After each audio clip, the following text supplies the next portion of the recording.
ইসলামের ইতিহাসের এক অমর অধ্যায়, যেখানে উঠে আসে সাহস, নেতৃত্ব আর বিশ্বাসের এক অতুলনীয় নাম, খালিদ বিন ওয়ালিদ রাদিয়াল্লাহু তাআলা আনহু।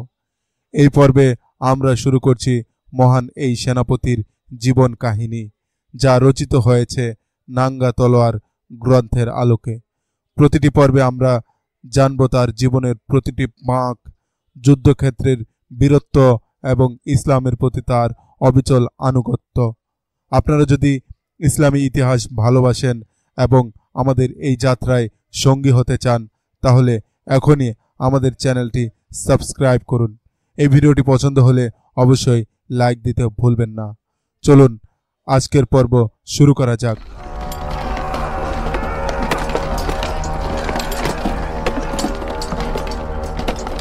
কুরাইশ নেতৃবৃন্দের অন্তর থেকে যেদিন পারস্পরিক অবিশ্বাস ও অনৈক্যের পর্দা অপসারিত হয়, সেদিন হযরত খালিদ মনে মনে অত্যন্ত প্রসন্ন বোধ করেন। তিনি বাগাড়ম্বী ছিলেন না, তবে সিদ্ধান্ত নিয়েছিলেন নিজ হাতে রাসূল সাল্লাল্লাহু আলাইহি সাল্লামকে হত্যা করবেন। ইহুদি দূত সংবাদ নিয়ে আসে। রাসূল সাল্লাল্লাহু আলাইহি সাল্লাম আবু সুফিয়ানের প্রস্তাব সানন্দে গ্রহণ করেন।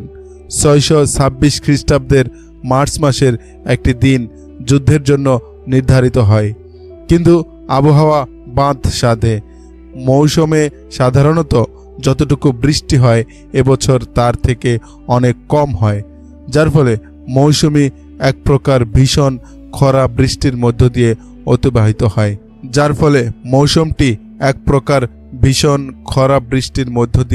অতিবাহিত হয়।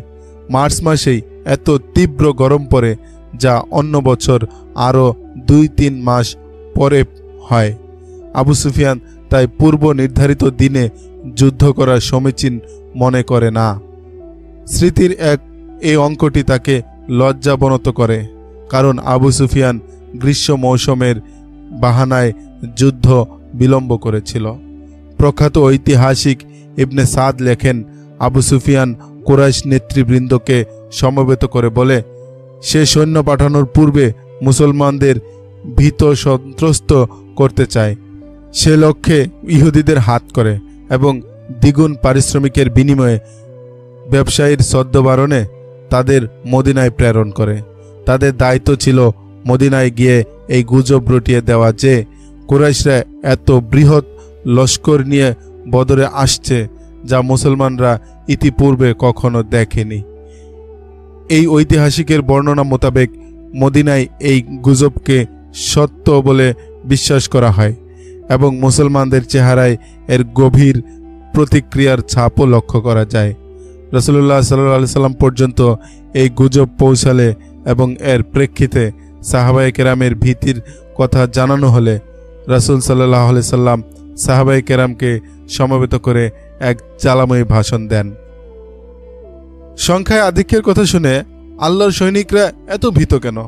আল্লাহর পূজারীরা কি আজ মূর্তি পূজারীদের ভয়ে ততস্থ? যদি তোমরা কুরাইশদের ভয়ে ভীত হয়ে পড়ো যে তাদের যুদ্ধ আহ্বানে সাড়া দেওয়ার হিম্মত হয় না, তাহলে সে সত্তা আমাকে রাসূল করে পাঠিয়েছে, তার নামে শপথ করে বলছি, কেউ না গেলেও আমি একাই তাদের মোকাবেলায় বদরে যাব। রাসূল সাল্লাল্লাহু আলাইহি সাল্লাম একটু থেমে আরও কিছু বলতে চান, কিন্তু রাসূল প্রেমিকরা আকাশ বাতাস মুখরিত করে আবেগ উত্তেজনাকর স্লোগান দিতে শুরু করে। জেগে ওঠে ঘুমন্ত মরু সিংহের দল। ছড়ানো গুজবের সূত্র খুঁজে পাওয়া যায় না। রাসূল সাল্লাল্লাহু আলাইহি সাল্লাম এক ভাষণেই গুজবের প্রতিক্রিয়া দূর হয়ে যায় এবং মুসলমানরা সানন্দে যুদ্ধ প্রস্তুতিতে মনোনিবেশ করে। হাতে সময় ছিল কম। সীমিত এ সময়ের মধ্যেই তারা যথাসম্ভব প্রস্তুতি নেয়। সৈন্যরা যখন বদর অভিমুখে রওনা হয়, তখন তাদের সংখ্যা ছিল ১৫০০। অশ্বারোহী ছিল ৫০ জন।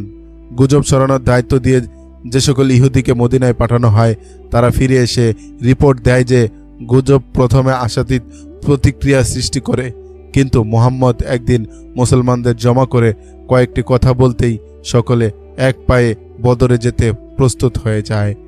মদিনায় আমাদের অবস্থানকালেই তাদের সংখ্যা ১৫০০-এ উপনীত হয়েছিল। যতটুকু ধারণা, এই সংখ্যা কম বেশি হবে না। আজ মদিনা যেতে যেতে সে ঘটনা মনে পড়ায় হযরত খালিদ রাদিয়াল্লাহু তাআলা আনহু এজন্য লজ্জাবনত হন। তিনি সেদিন অনুমান করেন যে আবু সুফিয়ান যেন তেন অজুহাতে মুসলমানদের মোকাবেলা থেকে পিছে থাকতে চায়। হযরত খালিদ রাদিয়াল্লাহু তাআলা আনহু মুসলমানদের সংখ্যা সম্পর্কে অবগত হয়ে ভীষণ উত্তেজিত হয়ে আবু সুফিয়ানের কাছে আসেন। আবু সুফিয়ান, হযরত খালিদ রাদিয়াল্লাহু তাআলা আনহু বলেন, নেতার আনুগত্যের ব্যাপারে আমরা শ্রদ্ধাশীল। আমি কুরাইশদের মধ্যে নেতার সিদ্ধান্ত পরিবর্তনের ধারা চালু করতে চাই না, কিন্তু তাই বলে কুরাইশ জাতির মান মর্যাদা বিসর্জন দিতে পারি না। আপনি স্বীয় আহ্বান পরিবর্তনের চেষ্টা করুন।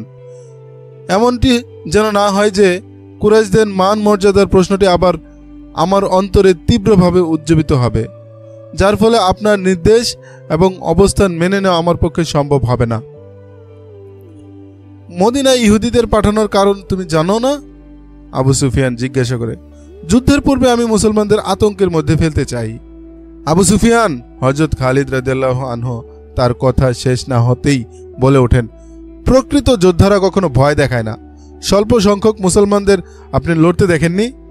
কুরাইশদের শত বর্ষাঘাতের মুখে খুবাইব ও জায়েদকে নারাধ্বনি দিতে শোনেননি? আমি শুধু এটাই বলতে এসেছি যে আপনার নেতৃত্বের মর্যাদা রক্ষা করুন এবং বদরে রওনা হওয়ার বাস্তব উদ্যোগ নিন।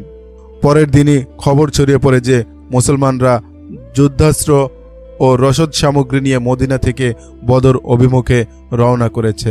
সৈন্যদের যাত্রার নির্দেশ ছাড়া এরপর আবু সুফিয়ানের জন্য বিকল্প কোনো পথ খোলা থাকে না। কুরাইশ সৈন্য সংখ্যা সর্বমোট দাঁড়ায় ২০০০ পদাতিক আর ১০০ অশ্বারোহী। মূল নেতৃত্ব আবু সুফিয়ানের হাতেই ছিল। ইকরামা, সাফওয়ান এবং হযরত খালিদ ছিলেন আবু সুফিয়ানের উপসেনাপতি। পূর্বের মতো এবারও আবু সুফিয়ানের স্ত্রী হিন্দা, কতক বাঁদী এবং সঙ্গীত শিল্পীরা সৈন্যদের সাথে থাকে। ৬২৬ খ্রিস্টাব্দের ৪ এপ্রিল বুধবার পূর্ব নির্ধারিত দিনক্ষণে মুসলিম বাহিনী রাসূল সাল্লাল্লাহু আলাইহি ওয়াসাল্লামের নেতৃত্বে বদর প্রাঙ্গণে পৌঁছে যান। ওদিকে কুরাইশরা এ সময় সাফফান নামক স্থানে এসে উপস্থিত হয়। তারা সেখানেই সারা রাত অবস্থান করে। প্রত্যুষেই তাদের সামনে এগিয়ে যাবার কথা, কিন্তু পরিস্থিতি নাটকীয়ভাবে ভিন্ন দিকে মোড় নেয়। সবাইকে অবাক করে দিয়ে আবু সুফিয়ান সকালে সৈন্যদের যাত্রা করার নির্দেশ দেওয়ার পরিবর্তে এক স্থানে জমা করে বলেন, কুরাইশ বাহাদুরগণ, মুসলমানরা তোমাদের নাম শুনতে আতকে ওঠে। এটা হবে তাদের সাথে আমাদের চূড়ান্ত যুদ্ধ। মুসলিমীয় মুসলমানদের আমরা নিশ্চিহ্ন করে ছাড়ব। এরপরে পৃথিবী বুকে কোনো মুহাম্মদ থাকবে না, রবে না তাকে স্মরণকারী কেউ। কিন্তু যে অবস্থার মধ্যে দিয়ে আমরা যুদ্ধ করতে চলেছি তা আমাদের অনুকূলে নয়। আমরা সম্পূর্ণ প্রতিকূল অবস্থার শিকার, যা আমাদের পরাজয় ডেকে আনতে পারে। তোমরা জানো, রসদ সামগ্রী আমরা পরিমিত আনতে পারিনি। সামনের রসদ পাবার সম্ভাবনাও নেই। স্মরণকালের ভয়াবহ খরা রীতিমতো দুর্ভিক্ষের পরিস্থিতি সৃষ্টি করেছে। এরপরে রৌদ্রের প্রখরতা তো আছেই। আমি আমার বীর বাহাদুর ভাইদেরকে ক্ষুধা পিপাসায় তিলে তিলে মৃত্যুর মুখে ছেড়ে দিতে পারি না। আমি চূড়ান্ত যুদ্ধের জন্য মোক্ষম সময়ের অপেক্ষা করব। আমি সামনে এগিয়ে যাবার নির্দেশ দিব না, বরং মক্কায় ফিরে চলো। হযরত খালিদের মনে পড়ে আবু সুফিয়ানের ভাষণের পর সৈন্যদের মধ্য হতে দু ধরনের স্লোগান ওঠে। একদল তাঁরই হৃদয়ের আওয়াজ প্রতিধ্বনি করছিল যে আমরা এই অবস্থার মধ্য দিয়েই মুসলমানদের মোকাবেলা করব। অপর দলটি আবু সুফিয়ানের সিদ্ধান্তকেই স্বাগত জানায়। প্রত্যাবর্তনের এই নির্দেশ ছিল খোদ নেতার, তাই সকলের জন্য তার আদেশই ছিল শিরোধার্য। কিন্তু হযরত খালিদ, ইকরামা এবং সাফওয়ান আবু সুফিয়ানের এ নির্দেশ মানতে অস্বীকৃতি জানায়। কিন্তু আবু সুফিয়ানের বিরুদ্ধে তাদের এই বিদ্রোহ সম্পূর্ণ মুখ থুবড়ে পড়ে। বিদ্রোহী ৩ সেনাপতি সৈন্যদের উপর এক জরিপ চালিয়ে তাদের সপক্ষে কতজন আছে জানতে চেষ্টা করে, কিন্তু এই জরিপের ফলাফল তাদের প্রতিকূলে যায়। অধিকাংশ সৈন্য আবু সুফিয়ানের নির্দেশে মক্কায় ফেরত যায়। ফলে বাধ্য হয়ে বিদ্রোহীদেরও সমমনা সৈন্যদের নিয়ে আবু সুফিয়ান বাহিনীর পিছু পিছু চলে আসতে হয়। হযরত খালিদের স্পষ্ট মনে পড়ে সেদিন এভাবে মক্কায় ফিরে আসার সময় তার মস্তক ছিল অবনমিত। সেনাপতিদের কেউ একে অপরের দিকে তাকাবার অবস্থায় ছিল না। লজ্জা সকলকে গ্রাস করে নিয়েছিল। হযরত খালিদের বারবার মনে হচ্ছিল যুদ্ধে তার একটি পা কাটা গেলে, হাত খোয়া গেলে, 2 চোখ নষ্ট হয়ে গেলে তেমন দুঃখ হতো না যেমনটি আজ বিনা যুদ্ধে প্রত্যাবর্তনের কারণে হচ্ছে। তিনি অনুভব করেন তার অস্তিত্ব বলতে এতদিন যা ছিল তা মরে গেছে। এখন ঘোড়ার পিঠে তার মরদেহ মক্কায় ফিরে যাচ্ছে। রাসূলুল্লাহ সাল্লাল্লাহু আলাইহি সাল্লামের হত্যা ছিল তার প্রধান টার্গেট, যা পূরণ করা ছাড়াই সে ফিরে চলছে। এই ব্যর্থতাই তাকে অনবরত ধ্বংসন করে চলছিল। হযরত খালিদের অতীত ছিল স্মৃতির ডিকশনারি, যার বর্ণনা শেষ হবার নয়। বনু নজির, বনু কুরাইজা এবং বনু কাইনুকা 3 ইহুদি গোত্রের কথা তাঁর মনে পড়ে। তারা কুরাইশদেরকে মুসলমানদের মোকাবেলা হতে সরে যেতে ভীষণ ব্যতিব্যস্ত হয়ে ওঠে। ইহুদিরা ছিল মুসলমানদের অস্তিত্বের শত্রু। তারা মক্কা যায়, কুরাইশদেরকে মুসলমানদের বিরুদ্ধে উত্তেজিত করে, কিন্তু আবু সুফিয়ান তাদের প্ররোচনায় প্ররোচিত হয় না। হযরত খালিদ চিন্তা করে পান না যে আবু সুফিয়ানদের দুরভিসন্ধি কি। মুসলমানদের বিরুদ্ধে যুদ্ধের নাম শুনে তার এই ঘাবড়ানোর কারণ কি। এবছরের শীত মৌসুমের শুরুর দিকে খাইবারের কতক ইহুদি মক্কায় যায়। তাদের নেতার নাম হুয়াই বিন আখতাব। এই লোকটি ইহুদি গোত্র বনু নজিরের দলপতিও ছিল। ইহুদিরা ছিল বিশাল স্বর্ণ রৌপ্যের মালিক। এই ইহুদি টিম আবু সুফিয়ান ও অন্যান্য কুরাইশ নেতৃবৃন্দের জন্য মূল্যবান উপহার নিয়ে যায়, সাথে সুন্দরী রূপসী লালনার উপঢৌকনও ছিল। ইহুদিরা মক্কায় প্রথমে আবু সুফিয়ানের সাথে সাক্ষাতে মিলিত হয়, তাকে মূল্যবান উপহার হস্তান্তর করে এবং রাতে নৃত্যশিল্পীদের দ্বারা মনোজ্ঞ নৃত্য পরিবেশন করেও দেখায়। এরপর হুয়াই বিন আখতাব হযরত খালিদ, ইকরামা ও সাফওয়ানের উপস্থিতিতে আবু সুফিয়ানকে বলে, যদি তারা এখনই মুসলমানদের নিশ্চিহ্ন না করে এবং তাদের ক্রম অগ্রসরমান যাত্রার প্রতিরোধ না করে, তবে রামামাকেও একদিন তারা পদানত করে ছাড়বে।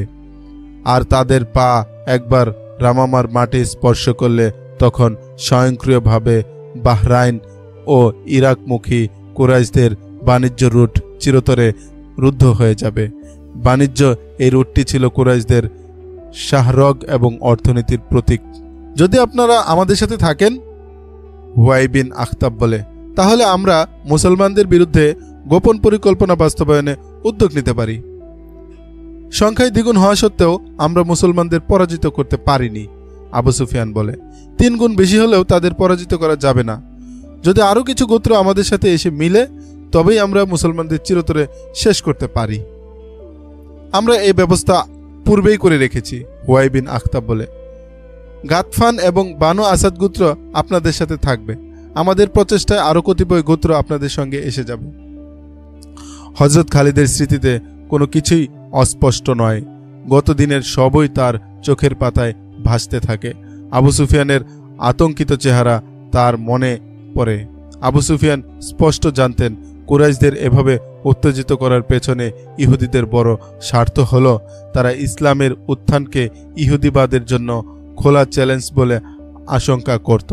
কিন্তু ধূর্ত ইহুদিরা এ প্রসঙ্গ এড়িয়ে আবু সুফিয়ানের সামনে এমন চিত্র তুলে ধরে যার মধ্যে মুসলমানদের হাতে কুরাইশদের ধ্বংস ছিল ভোরের ধিক্কারের মতো স্পষ্ট। এতদ্ব্যতীত আবু সুফিয়ানের উপর হযরত খালিদ, ইকরামা এবং সফওয়ানের ক্রমবর্ধমান চাপও ছিল উল্লেখযোগ্য। আমরা আপনাকে নেতা মানি, কিন্তু তার জন্য আপনাকে নিজের কাপুরুষতার স্বীকৃতি দিতে হবে। মৌসুমের প্রতিকূলতা এবং দুর্ভিক্ষ সত্ত্বেও যদি মুসলমানরা লড়তে আসে, আমরা আপনাকে নেতা মানি, কিন্তু তার জন্য আপনাকে নিজের কাপুরুষতার স্বীকৃতি দিতে হবে। মৌসুমের প্রতিকূলতা এবং দুর্ভিক্ষ সত্ত্বেও যদি মুসলমানরা লড়তে আসতে পারে, তবে আমরাও লড়তে পারতাম। আপনি মিথ্যাচার করে আমাদের প্রতারিত করেছেন। আবু সুফিয়ান ভীরু, সে পুরো গোত্রকেই কাপুরুষে পরিণত করেছে। এখন মুসলমানদের চেলা চামুন্ডারা আমাদের মাথায় এসে লাফিয়ে পড়বে। এ জাতীয় তিরস্কার, বিদ্রুপাত্মক বিভিন্ন উক্তি শহরের অলিগলিতে প্রদক্ষিণ করে ফিরতে থাকে। এ আওয়াজ ওঠার পশ্চাতে ইহুদিদের হাত ছিল, কিন্তু কুরাইশদের স্বকীয়তা এবং প্রতিশোধ স্পৃহা তাদেরকে স্থির হতে দেয় না। আবু সুফিয়ানের অবস্থা এত নাজুক হয়ে ওঠে যে তিনি বাইরে বের হওয়াও বাদ দেন। হযরত খালিদের ওই দিনের কথা মনে পড়ে যেদিন আবু সুফিয়ান তাকে তার বাসভবনে আহ্বান করে।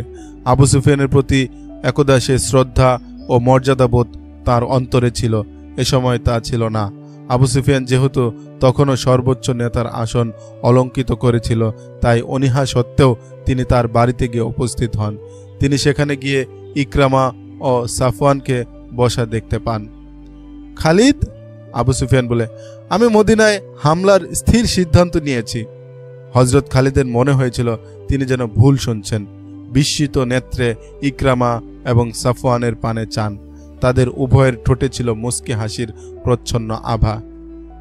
হ্যাঁ খালিদ, আবু সুফিয়ান বলে, যত দ্রুত সম্ভব লোকদেরকে মদিনা আক্রমণের জন্য প্রস্তুত করো। ইহুদিরা যে সমস্ত গোত্রকে কুরাইশদের সহযোগিতা করার জন্য রাজি করেছিল, সকল গোত্র বরাবর বার্তা প্রেরণ করা হয়। 627 খ্রিস্টাব্দের ফেব্রুয়ারি মাস। এ সময় বিভিন্ন গোত্রের যোদ্ধারা দলে দলে মক্কায় সমবেত হতে থাকে। গাতফান গোত্রের সৈন্য ছিল বেশি, প্রায় 3000। মুনিয়া ছিল তাদের কমান্ডার। বনু সালেম 700 সৈন্য প্রেরণ করে। বনু আসাদ ও তুলাইহা বিন খুলাইলাদের নেতৃত্বে এক উল্লেখযোগ্য সংখ্যক সৈন্য পাঠায়। কুরাইশদের নিজস্ব সৈন্য ছিল 4000 পদাতিক বাহিনী, 300 অশ্বারোহী এবং 1500 উষ্ঠারোহী। সর্বশেষ যে বিশাল বাহিনী মদিনা আক্রমণের জন্য প্রস্তুত হয় তার সংখ্যা গিয়ে দাঁড়ায় 10,000। আবু সুফিয়ান ছিল এই সম্মিলিত বাহিনীর প্রধান সেনাপতি। সে এ বাহিনীকে বহুজাতিক বাহিনী নাম দেয়। কয়েকটি গোত্র মক্কায় আসে না। তারা খবর পাঠায় বহুজাতিক বাহিনী মদিনা অভিমুখে যাত্রা করলে তারা পথিমধ্যে মূল বাহিনীর সাথে এসে যোগ দেবে। বহুজাতিক বাহিনীর মদিনায় যাত্রা করার ঐতিহাসিক ক্ষণটির কথা হযরত খালিদের মনে পড়ে। এই বিশাল বাহিনীর একাংশের কমান্ডার ছিলেন তিনি। অপেক্ষাকৃত এক উঁচু স্থানে ঘোড়ার পিঠে বসে সৈন্যদের দিকে তাকান। বাহিনী এত বিশাল ছিল যে শুরু এবং শেষ তার নজরে আসে না। দৃষ্টি যত দূর যায় সৈন্যদের এগিয়ে চলার দৃশ্যই শুধু দেখতে পান। বিভিন্ন বাদ্য বাজনা, যুদ্ধ সঙ্গীত এবং সৈন্যদের আনন্দ উচ্ছ্বাস হযরত খালিদের রক্তে শিহরণ তুলছিল। তিনি গর্দান সোজা করে মনে মনে বলেন, মুসলমানরা এবার নিশ্চয়ই পিষ্ট হয়ে মরবে, আর ইসলামের অনুকণা আরবের বালুর সাথে মিশে চিরদিনের জন্য অস্তিত্বহীন হয়ে যাবে। এটা ছিল তার বদ্ধমূল বিশ্বাস। 627 খ্রিস্টাব্দের 24শে ফেব্রুয়ারি বহুজাতিক বাহিনী মদিনার উপকূলে গিয়ে পৌঁছে। উহুদের পূর্ববর্তী অবস্থান স্থলে গিয়ে কুরাইশরা এবারও তাঁবু স্থাপন করে। এটি ছিল বিপরীত দিক থেকে আসা দুটি নদীর সংযোগ স্থল, মিলন মোহনা। কুরাইশ ছাড়াও অন্যান্য গোত্র উহুদের পূর্ব প্রান্তে শিবির স্থাপন করে।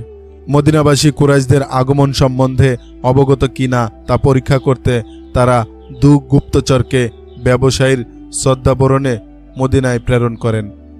আবু সুফিয়ান সহ অন্যান্য উপসেনাপতিদের আন্তরিক ইচ্ছা ছিল মদিনাবাসীদের অগোচরেই তাদের উপর ঝাঁপিয়ে পড়বে, কিন্তু পরের দিনই কুরাইশ কর্তৃক প্রেরিত এক ইহুদি গুপ্তচর মদিনা হতে ফিরে আবু সুফিয়ানকে জানায় যে মুসলমানরা তাদের সকল কার্যক্রম সম্পর্কে পূর্ণ অবগত। মুসলমানদের মাঝে ভীতি এবং উদ্বেগ ছড়িয়ে পড়েছিল।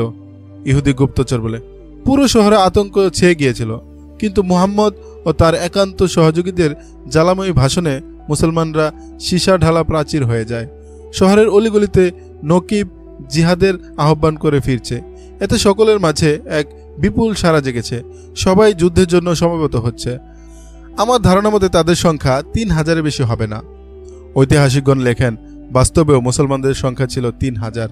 তারা পূর্বেই জানতে পেরেছিল যে শত্রু বাহিনীর সংখ্যা 10,000। অশ্বারোহী এবং উষ্টারোহীর সংখ্যা প্রচুর। ইতিপূর্বে আরব ভূমি এমন বিশাল বাহিনী একসাথে এত লোকের সমাবেশ আর কখনো দেখেনি।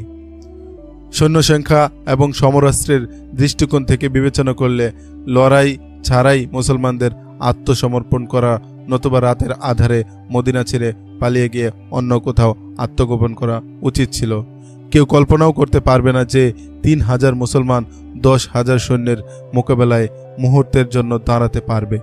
10,000 মানুষ মদিনার এক একটি ইট পর্যন্ত খুলে নিবে অনায়াসে। কিন্তু এটা ছিল হক এবং বাতিলের যুদ্ধ, সত্য মিথ্যার সংঘাত, আল্লাহর পূজারী ও মূর্তি পূজারীদের সংঘর্ষ। সত্যের বিজয় নিশ্চিত করা ছিল অনিবার্য। ওই মহান আহ্বানের মর্যাদা রক্ষাও ছিল অপরিহার্য, যা আল্লাহ পাক হেরা গুহায় এক আরব রত্নের মাধ্যমে পৃথিবীর বুকে সম্প্রচার করেছিলেন এবং তাকে নবুয়তের মর্যাদায় ভূষিত করেছিলেন। যারা সত্য এবং সততার উপর থাকে আল্লাহ তাদের সাথে থাকেন। মদিনার আনাচে কানাচে নবী সাল্লাল্লাহু আলাইহি ওয়াসাল্লামের বাণী গুঞ্জন তুলে ফিরছিল। কিন্তু মনে রেখো, আল্লাহর সাহায্য ওই সময় লাভ করবে যখন অন্তর থেকে ভয় ভীতি দূর করে পরস্পর হাত ধরে রণাঙ্গনে এগিয়ে যাবে, আল্লাহর রাহে জীবন উৎসর্গের দৃঢ় শপথ করবে। যারা খোদা হিসেবে একমাত্র আল্লাহকে বিশ্বাস করে না এবং ইসলাম ধর্মের সত্যতা স্বীকার করে না, তারা আমাদের শত্রু, তাদের হত্যা করা ফরজ। মনে রেখো, মার দিতে গেলে অনেক সময় মার খেতেও হয়। ঈমান থেকে বলিয়ান এমন কোনো শক্তি নেই যা শত্রুর হাত হতে তোমাদের রক্ষা করতে পারে। মদিনা নয়, লালিত চেতনা এবং ধর্মীয় আকীদা বিশ্বাস সংরক্ষণই এখন প্রধান কাজ। এই লক্ষ্যকে সামনে রেখে অগ্রসর হলে তখন 10,000-এর মোকাবেলাও করে বিজয় ছিনিয়ে আনতে সক্ষম হবে। হতবল এবং ভীতুদের অনুকূলে আল্লাহ পাক কখনো অলৌকিকতা প্রদর্শন করেন না। আকীদা হেফাজত এবং স্বীয় ভূখণ্ড রক্ষায় তোমাদেরই সর্বোচ্চ নৈপুণ্য ও বীরত্বের চমক দেখাতে হবে। এভাবে জ্বালাময়ী ভাষণের মাধ্যমে রাসূল সাল্লাল্লাহু আলাইহি সাল্লাম মদিনাবাসীদের মধ্যে বিদ্যুৎ প্রবাহ সঞ্চার এবং তাদের হিম্মত এমন পর্বত সম করে দেন যে তারা এর থেকেও বিশাল বাহিনীর মোকাবেলার জন্য প্রস্তুত হয়ে যায়। আগত বিশাল জনস্রোতের হাত থেকে মদিনাকে রক্ষায় রাসূল সাল্লাল্লাহু আলাইহি সাল্লামের পেরেশানির অন্ত ছিল না। আল্লাহ পাক সাহায্য করবেন নিশ্চিত, কিন্তু আল্লাহ পাকের সাহায্যের পাশাপাশি বান্দাদেরও তো কিছু করা চাই। কিন্তু কি করা যেতে পারে? চিন্তার সাগরে ডুব দেন তিনি। কিন্তু না, চূড়ান্ত সিদ্ধান্ত হিসেবে গ্রহণ করা যায় এমন কোনো পরিকল্পনা তার মাথায় আসে না। আল্লাহ পাক এক ব্যক্তির মাধ্যমে মুসলমানদের সাহায্যের ব্যবস্থা পূর্বেই করে রেখেছিলেন। লোকটি জীবনের শেষ দিকে এসে ইসলাম গ্রহণ করেন। তাঁর নাম হযরত সালমান ফার্সি রাদিয়াল্লাহু তাআলা আনহু। তিনি প্রথমে অগ্নি পূজারীদের ধর্মীয় গুরু ছিলেন, কিন্তু দিন রাত সত্যের তালাশে ব্যাকুল থাকেন।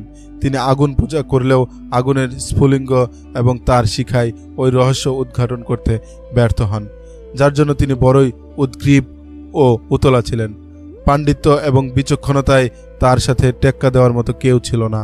অগ্নি পূজারকরা আগুনের মতো তারও পূজা অর্চনা ও ভক্তি শ্রদ্ধা করত।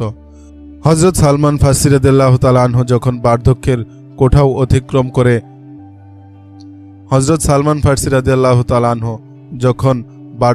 কোঠাও অতিক্রম করে যান, তখন তাঁর কানে আরব ভূখণ্ডের এক ব্যতিক্রম ধর্মী আহ্বান পৌঁছে। আল্লাহ এক, মুহাম্মদ সাল্লাল্লাহু আলাইহি সাল্লাম আল্লাহর রাসূল। স্বদেশে অবস্থানকালে এই আহ্বান তার কানে পৌঁছে না, বরং জ্ঞানের অন্বেষণে তিনি জীবনভর বিভিন্ন দেশ সফর করে ফেরেন। ঘুরতে ঘুরতে তিনি এই সময় একটি বাণিজ্যিক কাফেলার সাথে সিরিয়া আসেন। এখানে ব্যবসার উদ্দেশ্যে কুরাইশ ও মুসলমান বণিকদের আনাগোনা হতো। কুরাইশ বণিকরাই সর্বপ্রথম উপহাস ও ঠাট্টাচ্ছলে তার কানে এ খবর পৌঁছায় যে তাদের গোত্রের এক ব্যক্তির মতিভ্রম ঘটেছে। সে নিজেকে নবী বলে দাবি করে। দুই এক মুসলমান ধর্মীয় বিশ্বাসের টানে হযরত সালমান ফার্সি রাদিয়াল্লাহু তাআলা আনহুকে নবী করিম সাল্লাল্লাহু আলাইহি সাল্লামের ধর্মমত ও তার তাৎপর্য মর্মবাণী সম্পর্কে অবগত করেন। তিনি মনোযোগ দিয়ে তাদের কথা শোনেন এবং চমকে ওঠেন। যে সত্যের অন্বেষায় তিনি স্বদেশ ছাড়া, যার খোঁজে সারা জীবন বিলীন করে দিয়েছেন, সে নূরের ঝলক দেখতে তিনি উদ্গ্রীব ছিলেন। তার আভা যেন ছিল তাদের কথার মাঝে দেখতে পান। যে আবে হায়াতের সন্ধানে তিনি দেশ দেশান্তর পাড়ি দিয়ে ফিরছেন, তার ঠিকানা যেন তিনি সংক্ষিপ্ত আলোচনার মাঝে আবিষ্কার করেন। সত্যের পিপাসা আরও বেড়ে যায়। তিনি আগ্রহ ভরে মুসলমান বণিকদের কাছে আরও কিছু জিজ্ঞাসা করেন। তারা তাদের জানা কথা তাকে জানিয়ে দেন, কিন্তু এতে তার মন ভরে না। তিনি আরও বিস্তারিতভাবে জানতে চান। আলোর ছায়া অবলম্বনে তিনি আলোর দুয়ারে পৌঁছে যান। সামান্য আলোচনা থেকেই তার সত্য সন্ধানী হৃদয় এতই প্রভাবিত হয় যে তিনি নবী করিম সাল্লাল্লাহু আলাইহি সাল্লামের দরবারে পৌঁছার স্থির সিদ্ধান্ত নেন। দিন, রাত, মাস, বছর পেরিয়ে সময় নিজ গতিতে চলতে থাকে। বহু ত্যাগ, সীমাহীন কুরবানি দিতে হয়। অনেক ঘাত প্রতিঘাত আর চড়াই উতরাই পেরিয়ে আরব ভূমিতে পা রাখেন বর্ষিয়ান পারস্য বংশোদ্ভূত হজরত সালমান ফার্সি রাদিয়াল্লাহু তাআলা আনহু। মহা জ্ঞান তাপস সত্যানুরাগী এ ব্যক্তি দীর্ঘ প্রতীক্ষার পর একসময় রাসূলুল্লাহ সাল্লাল্লাহু আলাইহি সাল্লামের মোবারক দরবারে গিয়ে উপস্থিত হন। প্রথম দর্শনেই তিনি অভিভূত হয়ে পড়েন। হৃদয়স্পর্শী ভাষায় সত্যনিষ্ঠ আলোচনা এবং অমায়িক ব্যবহারের মাঝে তিনি ওই সত্যের দিশা পেয়ে যান, যা তিনি সারা জীবন হন্যে হয়ে খুঁজে ফিরছিলেন। রাসূলুল্লাহ সাল্লাল্লাহু আলাইহি সাল্লামের সত্তার মাঝে তিনি অমৃতের সন্ধান পান। সত্যপিপাসী সত্যের সন্ধান পেয়ে এক মুহূর্ত অপেক্ষা করেন না। সত্যের বাহুবন্ধনে নিজেকে সঁপে দেন। এক বৈঠকে আনুষ্ঠানিকভাবে রাসূল সাল্লাল্লাহু আলাইহি সাল্লামের মোবারক হাতে হাত রেখে ইসলাম গ্রহণ করেন। এ সময় হযরত সালমান ফার্সি রাদিয়াল্লাহু তাআলা ছিলেন বার্ধক্যের সর্বশেষ সোপান অতিক্রমকারী তৎকালীন বিশ্বের সর্বাধিক বর্ষিয়ান ব্যক্তিত্ব। স্বদেশে হযরত সালমান ফার্সি রাদিয়াল্লাহু তাআলা আনহু কেবল ধর্মীয় গুরুই ছিলেন না, সমর বিদ্যাতেও ছিলেন অদ্বিতীয়। তখনকার যুগে ধর্মগুরুও যুদ্ধ বিগ্রহ এবং শক্তি পরীক্ষায় পারদর্শী হতেন। একজন বিজ্ঞ আলেমও সৈনিক হতেন। তবে আল্লাহ পাক হযরত সালমান ফার্সি রাদিয়াল্লাহু তাআলা আনহুকে অপূর্ব রণকৌশলী প্রতিভা দান করেছিলেন। কঠিন মুহূর্তে অভূতপূর্ব পরিকল্পনা প্রণয়ন করে প্রতিপক্ষকে হতবুদ্ধি ও অসহায় করতে তার জুড়ি ছিল না। স্বদেশে কোনো যুদ্ধ বাঁধলে কিংবা বহিঃশত্রু কর্তৃক আক্রমণের শিকার হলে তৎক্ষণাৎ বাদশাহ হযরত সালমান ফার্সি রাদিয়াল্লাহু তাআলা আনহুকে ডেকে নিতেন। সামগ্রিক পরিস্থিতি তাকে অবহিত করে জরুরি পরামর্শ চাইত। প্রখ্যাত নামকরা সেনাপতিরাও তার শিষ্য ছিল। হযরত সালমান ফার্সি রাদিয়াল্লাহু তাআলা আনহু স্বদেশে নন, মদিনায়। এখন তিনি একজন সম্মানিত সাহাবী। রাসূল সাল্লাল্লাহু আলাইহি সাল্লাম তার অপূর্ব সমর কুশলতা সম্পর্কে জানতে পেরে পুরো পরিস্থিতি তার সামনে তুলে ধরেন। শহর পরিবেষ্টনকারী পরিখা খনন করলে ভালো হয়। গভীর চিন্তা ভাবনা শেষে মন্তব্য করতে গিয়ে হযরত সালমান ফার্সি রাদিয়াল্লাহু তাআলা আনহু বলেন, রাসূলুল্লাহ সাল্লাল্লাহু আলাইহি সাল্লাম সহ উপস্থিত সাহাবায়ে কেরাম এবং সেনাপতিগণ পরস্পরের মুখের দিকে চেয়ে থাকেন। হযরত সালমান ফার্সি রাদিয়াল্লাহু তাআলা আনহু এর কথা কেউ বুঝে উঠতে পারেন না, কারণ আরবের লোকেরা পরীক্ষা সম্বন্ধে অবগত ছিলেন না। এ নামটিও ছিল অপরিচিত। পারস্যের বিভিন্ন অঞ্চলে পরীক্ষা খননের প্রচলন ছিল। পরীক্ষার কথা শুনে সবাইকে অবাক হতে দেখে হযরত সালমান ফার্সি রাদিয়াল্লাহু তাআলা আনহু পরীক্ষার বিস্তারিত বিবরণ ও উপকারিতা বৈঠকে তুলে ধরেন। রাসূল সাল্লাল্লাহু আলাইহি সাল্লাম এর মতো ঐতিহাসিক রণকৌশলী সেনাপতি সহজেই পরীক্ষার প্রয়োজনীয়তা ও গুরুত্ব হৃদয়ঙ্গমন করতে সক্ষম হন। কিন্তু সাহাবায়ে কেরামগণ পড়েন দোটানায়। বিস্তৃত এ শহরের চারপাশ দিয়ে বেশ দৈর্ঘ্য ও প্রস্থ বিশিষ্ট গভীর পরীক্ষা খনন তাদের পক্ষে অসম্ভব মনে হয়। কিন্তু রাসূল সাল্লাল্লাহু আলাইহি সাল্লাম পরীক্ষা খননেরই চূড়ান্ত সিদ্ধান্ত নিলে তাদের আপত্তির কোনো অবকাশ থাকে না। পরীক্ষার দৈর্ঘ্য, প্রস্থ এবং গভীরতার পরিমাপ করা হয়। খননকারীদের সংখ্যাও হিসাব করা হয়। খননযোগ্য স্থান এবং খননকারীদের সংখ্যাকে সামনে নিয়ে হিসেব করে কতজন কতটুকু স্থান খনন করবে তা ভাগ করে দেওয়া হয়। এ বন্টন হিসেবে প্রতি 110 জনের ভাগে 40 হাত খননের ভার পড়ে। রাসূলুল্লাহ সাল্লাল্লাহু আলাইহি সাল্লাম সাহাবায়ে কেরামের আচার উচ্চারণ থেকে অনুমান করেন যে পরীক্ষা কি এবং কেন তা তাদের এখনো বোঝে আসেনি, এবং পরীক্ষা খনন করতে তারা কেমন যেন কাঁচুমাচু করছে। তিনি কোনো কথা বলেন না, কোদাল নিয়ে খনন করতে শুরু করেন। এই দৃশ্য দেখে সাহাবায়ে কেরামের দ্বিধাদ্বন্দ্ব দূর হয়ে যায়। তারা কোদাল বেলচা নিয়ে নরাধ্বনি দিয়ে জমিনের বুক চিরতে শুরু করে। এ সময় কবি হাসান বিন সাবেত রাদিয়াল্লাহু তাআলা আনহু এর আগমন ঘটে। নাতের জগতের তিনি ছিলেন তুলনাহীন নক্ষত্র। রাসূলুল্লাহ সাল্লাল্লাহু আলাইহি সাল্লাম তাকে কাছাকাছি রাখতেন। পরীক্ষা খননকালে হযরত হাসনাত রাদিয়াল্লাহু তাআলা আনহু এমন আকর্ষণীয় কণ্ঠে গজল পরিবেশন করতে শুরু করেন যে খননকারীদের মাঝে গভীর অনুরাগ ও জোশের সৃষ্টি হয়।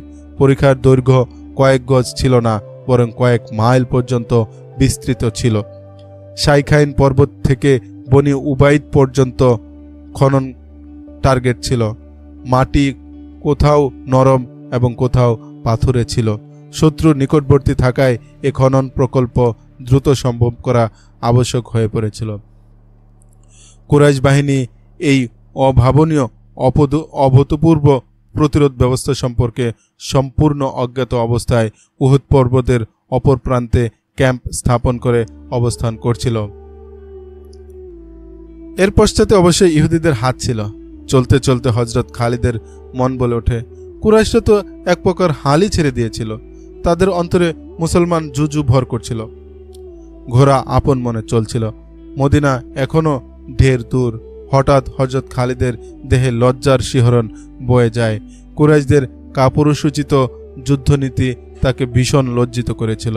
তিনি সহজে মেনে নিতে পারেন না যে ইহুদিদের জোর প্রয়াসের পর কুরাইশ অধিপতি ও সেনাপতি আবু সুফিয়ান মদিনা আক্রমণের সিদ্ধান্ত নয়।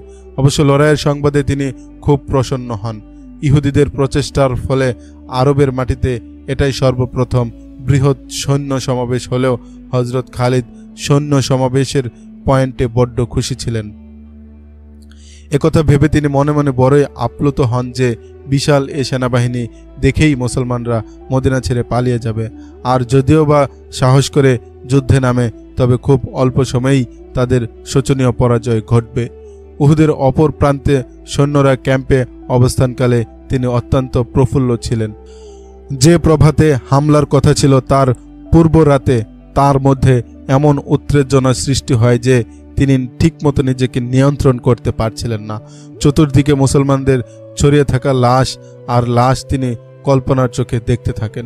পরদিন প্রভাতে বহুজাতিক বাহিনীর 10,000 সৈন্য মদিনা আক্রমণের উদ্দেশ্যে উহুদকে পিছে ফেলে মদিনা পানে এগিয়ে চলে সারিবদ্ধভাবে।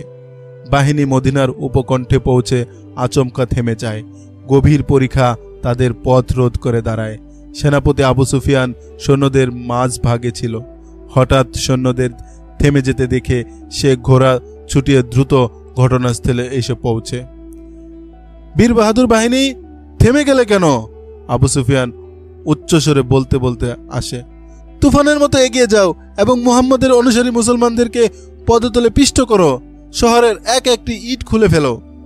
আবু সুফিয়ান জ্বালাময়ী এ উচ্চারণ করতে করতে সামনে অগ্রসর হলেও কিছুদিন গিয়ে সে নিজেই ঘোড়ার লাগাম টেনে ধরে এবং সৈন্যদের ঘোড়ার ন্যায় তার ঘোড়াও থেমে যায়। সামনের গভীর পরীক্ষা তাকে চ্যালেঞ্জ করে বসে যে, আল্লাহর কসম, এমন গর্ত এখানে আমি কখনো দেখিনি। আবু সুফিয়ান ক্রোধ কম্পিত কণ্ঠে বলে, আরবের যোদ্ধারা বিস্তৃত ময়দানে লড়াই করে আসছে। খালিদ বিন ওয়ালিদকে ডাকো, ইকরামা এবং সফওয়ানকেও তলব করো। আবু সুফিয়ান পরীক্ষার পাশ দিয়ে ঘোড়া নিয়ে চক্কর দিতে থাকে, কিন্তু সৈন্য পরীক্ষা অতিক্রম করতে পারে এমন কোনো স্থান তার নজরে পড়ে না। শাইখাইন নামক উঁচু পাহাড় থেকে নিয়ে বনু উবাইদ এর উপর দিয়ে পশ্চাৎভাগ পর্যন্ত পরীক্ষা খনন করা ছিল। মদিনার পূর্ব দিক শাখাইন ও অন্যান্য পাহাড় কুদরতিভাবে মদিনা শহর হেফাজত করে রাখে। আবু সুফিয়ান বহু দূর পর্যন্ত পরীক্ষার অবস্থা পরীক্ষা নিরীক্ষা করে। পরীক্ষার ওপাশে সতর্ক প্রহরীর ন্যায় মুসলমানদের টহল দিতে দেখা যায়। সে কিছুক্ষণ পায়চারি করে ঘোড়া ঘুরিয়ে সৈন্যদের মাঝে ফিরে আসে। উল্টো দিক থেকে 3টি ঘোড়া দৌড়ে এসে তার পাশে দাঁড়ায়। হযরত খালিদ, ইকরামা, সাফওয়ান ছিল ঘোড়াগুলোর আরোহী। দেখেছ মুসলমানরা কত ভীরু? আবু সুফিয়ান 3 উপসেনাপতিকে লক্ষ্য করে বলে। পথিমধ্যে গতিরোধ করে কিংবা রাস্তায় গর্ত খনন করে শত্রুদের সাথে কখনো লড়েছ? সেদিন আবু সুফিয়ানের কথা শুনে হযরত খালিদ নির্বাক হয়ে গিয়েছিলেন। আজ মদিনায় গমনকালে তার মনে পড়ে যে সেদিন তার চুপ থাকার কারণ এই ছিল না যে আবু সুফিয়ান মুসলমানদেরকে ভীতু বলেছিল। তা ঠিক ছিল, বরং তিনি নীরবতা অবলম্বন করে এই ভাবনায় ডুব দিয়েছিলেন যে বর্তমান পরিস্থিতিতে পরীক্ষা খনন কার্য কোনো ভীতুর পরিচয় ছিল না, বরং বিচক্ষণতারই প্রমাণ ছিল। শহর প্রতিরক্ষার উপায় হিসেবে এ পরিকল্পনা, যার তিনি কোনো সাধারণ মেধার অধিকারী নন। ইতিপূর্বেও তিনি আভাস পেয়েছিলেন যে মুসলমানরা লড়াইয়ের ক্ষেত্রে কেবল দৈহিক শক্তির উপর নির্ভর করে না, মেধা এবং বিচক্ষণতাও কাজে লাগায়। হযরত খালিদের দেমাগও এ ধরনের যুদ্ধ কৌশল প্রসব করত। মুসলমানরা সংখ্যায় স্বল্প হওয়া সত্ত্বেও বদর রণাঙ্গনে বিশাল কুরাইশ বাহিনীকে শোচনীয়ভাবে পরাজিত করেছিল। হযরত খালিদ পরবর্তীতে নিবৃতে বসে এ পরাজয়ের হেতু বের করতে চেষ্টা করেন। পুরো রণাঙ্গন ও যুদ্ধের চুলচেরা বিশ্লেষণ করেন। তার সর্বশেষ রিপোর্টে মুসলমানদের বিজয়ের কারণ হিসেবে চিহ্নিত হয়েছিল প্রতিটি মুসলিম যোদ্ধার অপূর্ব বিচক্ষণতা। উহুদের যুদ্ধেও মুসলমানদের পরাজয় নিশ্চিত ছিল, কিন্তু তারপরেও মুসলমানদের বিস্ময়কর মেধা ও বিচক্ষণতার দরুন পরিশেষে জয় পরাজয় ছাড়াই যুদ্ধ সমাপ্ত হয়।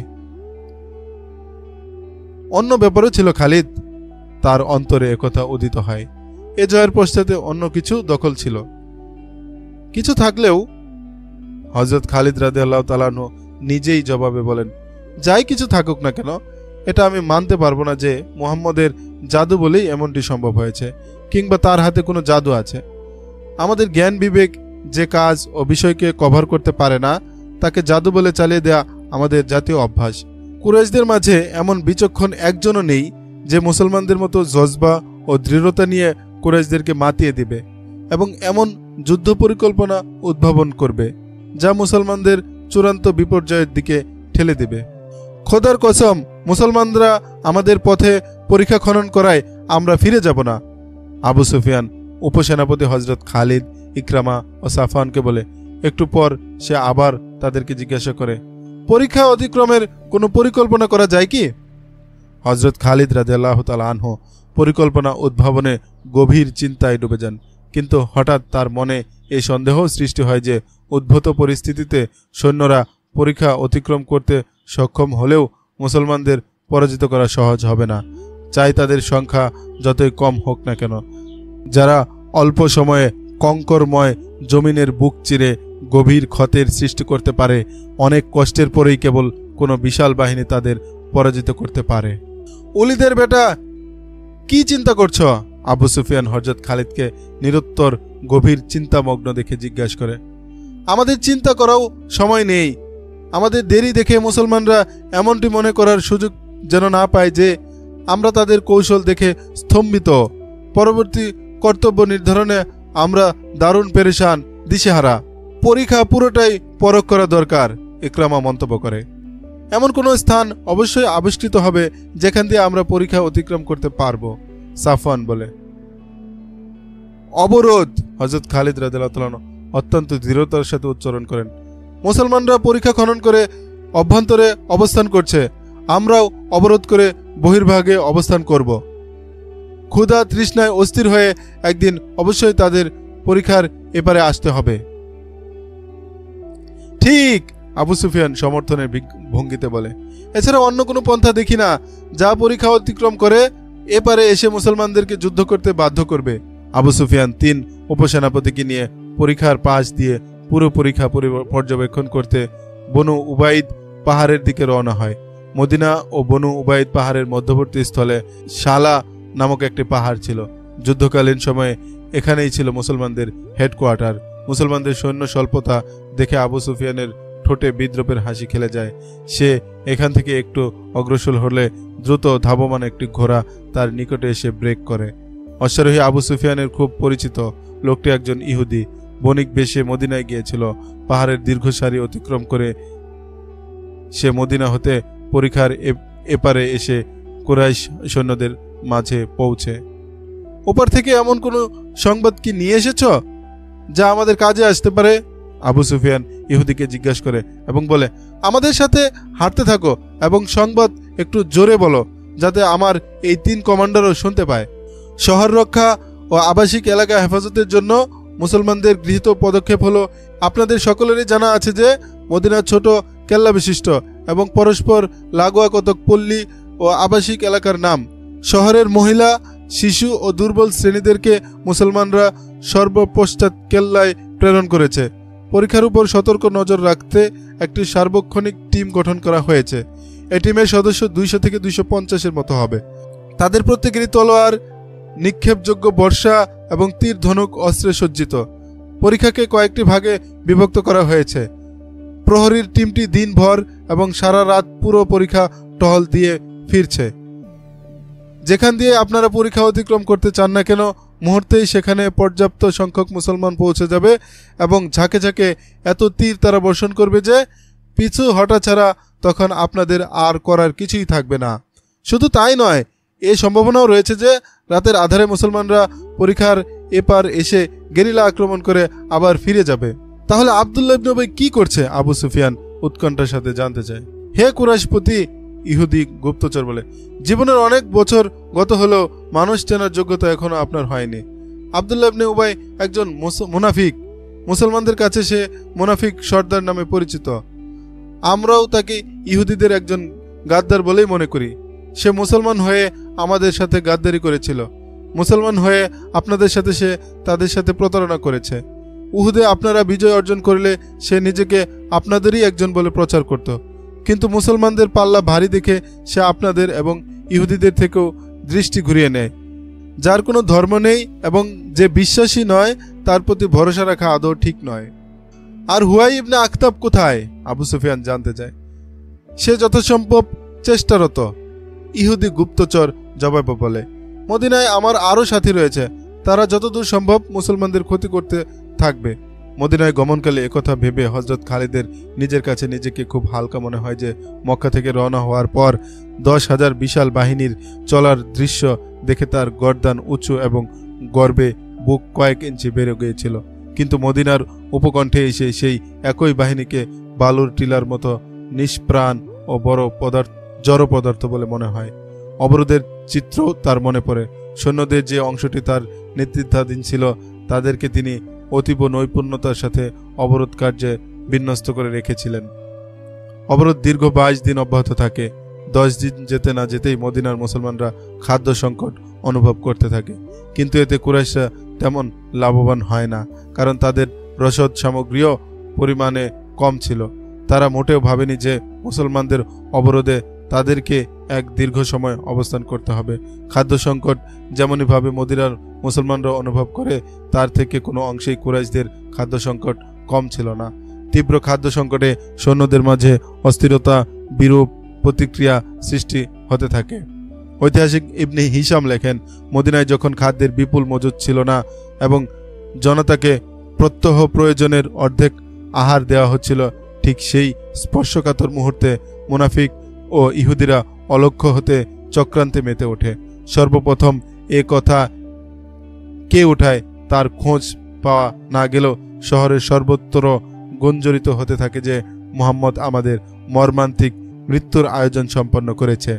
কেননা সে মুখে কথা বললেও অচিরেই কায়সার ও কিসরার রাজভাণ্ডার আমাদের করতগলদ হবে। এখনো পর্যন্ত তার নবুয়তের সপক্ষে এই প্রমাণটুকু দেখাতে পারেনি যে খাদ্য সংকটের এই মুহূর্তে আমাদের জন্য আসমান থেকে আহার সামগ্রী আসবে। মানুষ ইসলাম গ্রহণ করলেও তারা তো রক্ত মাংসেরই গড়া ছিল। পেট পূর্তির প্রশ্নটি ছিল তাদের দুর্বল পয়েন্ট। এই পয়েন্টে এসে তাদের মাঝে শহরের ওই গুঞ্জনটি প্রভাব ফেলে। অনেকের চেহারায় হতাশা ও উদ্বেগের চিহ্ন ফুটে ওঠে। এমত অবস্থায় আরেকটি আহ্বান তাদেরকে পেটের ভূতের হাত থেকে মুক্ত করে। তোমরা কি আল্লাহর সামনে একথা বলতে চাও যে আমরা আল্লাহ পূজার তুলনায় অধিক পেট পূজারী ছিলাম? এটা ছিল এক বজ্রধ্বনি যা শহরের অলিগুলিতে বিরাট প্রতিধ্বনি তোলে। আজ আল্লাহর প্রিয় পাত্র তারাই বিবেচিত হবে যারা আল্লাহ রাসূলের সাথে ক্ষুধা তৃষ্ণার্ত অবস্থায় জীবন বাজি রাখবে। আল্লাহর কসম, এর থেকে বড় কাপুরুষতা এবং বেইজ্জতি মদিনাবাসীদের জন্য আর কি হতে পারে যে আমরা মক্কাবাসীদের পদতলে গিয়ে লুটিয়ে পড়ব এবং 2 হাত জোর করে বলবো, আমরা তোমাদের দাস, আমাদেরকে কিছু খেতে দাও। রাসূল সাল্লাল্লাহু আলাইহি সাল্লাম শহর প্রতিরক্ষায় এমন ব্যতিব্যস্ত ছিলেন যে তার দিন রাত সব এক হয়ে গিয়েছিল। তিনি নিঃসন্দেহে আল্লাহর প্রিয় নবী ছিলেন। তিনি চাইলে মেজেজা স্বরূপ কিছু দেখাতে পারতেন, কিন্তু তার এই সতর্ক অনুভূতি ছিল যে আমি নবী হলেও প্রত্যেক মানুষ তো তার আর নবী নয় এবং কিয়ামত পর্যন্ত আর কোনো নতুন নবীর আবির্ভাব হবে না। তাই মানুষের সামনে এমন দৃষ্টান্ত রেখে যাওয়া চাই যে মানুষ তার আল্লাহ প্রদত্ত নশ্বর দেহ এবং আত্মিক শক্তি দৃঢ়তার সাথে পূর্ণ কাজে লাগাতে মুজিজার ন্যায় চমক দেখাতে পারে। অবরোধের যুগে রাসূল সাল্লাল্লাহু আলাইহি সাল্লামের কর্মতৎপরতা এবং তার অবস্থা একজন সেনাপতির পাশাপাশি একজন সৈনিকের মতোও ছিল।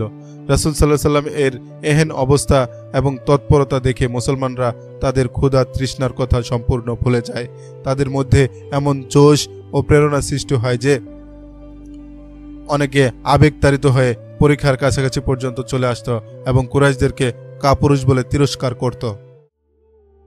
আপনারা শুনছেন খালিদ বিন ওয়ালিদ রাদিয়াল্লাহু তাআলা আনহু এর জীবন কাহিনীর একটি অসাধারণ অধ্যায়, যেখানে তার সাহস, বুদ্ধিমত্তা এবং ইমানি শক্তির গল্প ফুটে উঠেছে। কিন্তু এই গল্প এখানেই শেষ নয়। পরবর্তী পর্বে আমরা জানব তার জীবনের আরও অনুপ্রেরণামূলক ঘটনা এবং যেসব মুহূর্ত তাকে সাইফুল্লাহ উপাধিতে ভূষিত করেছিল। তাই পরবর্তী পর্ব মিস করবেন না। চ্যানেলটি সাবস্ক্রাইব করুন এবং নোটিফিকেশন চালু রাখুন, যাতে নতুন পর্ব প্রকাশ হওয়ার সঙ্গে সঙ্গে আপনি তা শুনতে পারেন। খালিদ রাদিয়াল্লাহু তাআলা আনহু এর অনন্য জীবন কাহিনীর এই যাত্রায় আমাদের সঙ্গেই থাকুন। ইনশাআল্লাহ দেখা হবে পরবর্তী পর্বে।